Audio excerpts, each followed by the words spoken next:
नमस्कार my kitchen को आपण को स्वागत जनाऊँगी। आज मो हेल्दी आउ टेस्टी मूला सागर एक रेसिपी नहीं आसी। यह आज मु मुढ़ी गुंड देकी प्रस्तुत करी। चलतु देखने आम रेसिपी।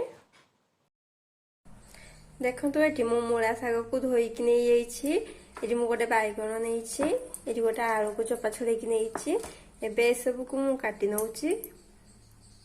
देखो मुझे मूला साग को आलू बैगन को काटी नहीं। देखो ये गैस रे गोटे पैन बसई नहीं से काटी थी परिवा को दे दूची। आलू को दे दूची बैगन एबे साग को दे दूची।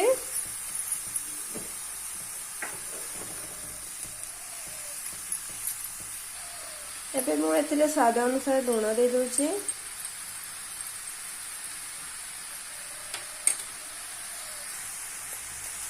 एबे मु गैस को मीडियम रे रखी कवर कर नौची।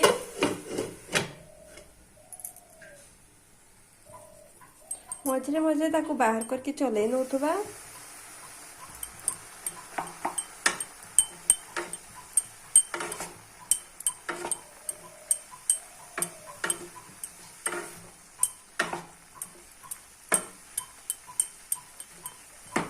मु पुणी थे कवर कर नौची।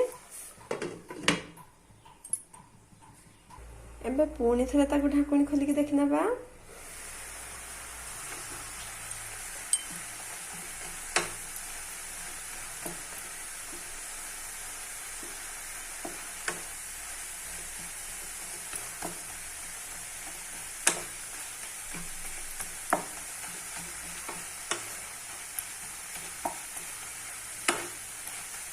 देखो ये आम सागर पानी बाहर की माने परिवा गुड़ा सीझी गलानी।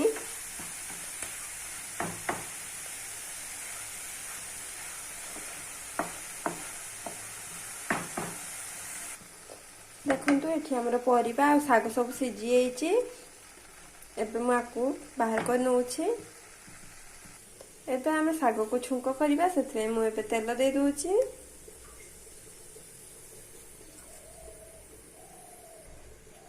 एबे एथिरे किछि सोरिष दे दूची।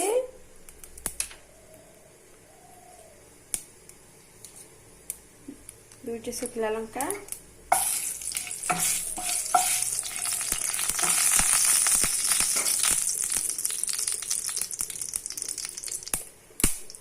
एठी मु किछि रसुन को छेचिकी रखली ताकू दे दूची।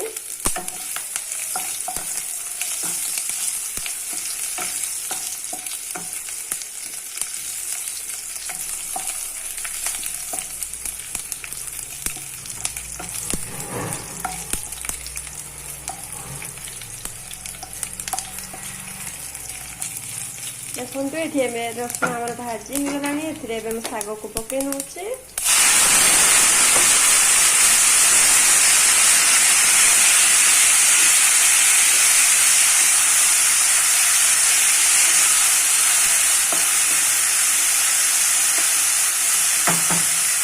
मु किसी मुढ़ी को गुंड करके रखी दे दूची।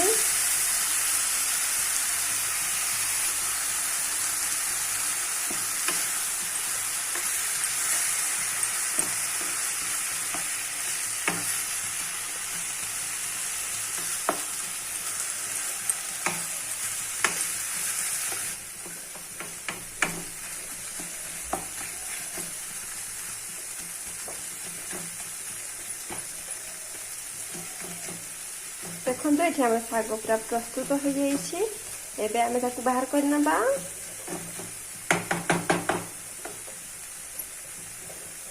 देखो ये आमर गरमा गरम मूला साग भजा प्रस्तुत हो जाए। आप गरम भात कि पखाड़ भात सहित खाईपारे। मो रेसिपी आपको केमती लगला निश्चय कमेंट माध्यम जनइबे। सहित लाइक करेंगे शेयर करेंगे। मो चैनल नुआ मो चैनल को सब्सक्राइब करदे। रखुची नमस्कार।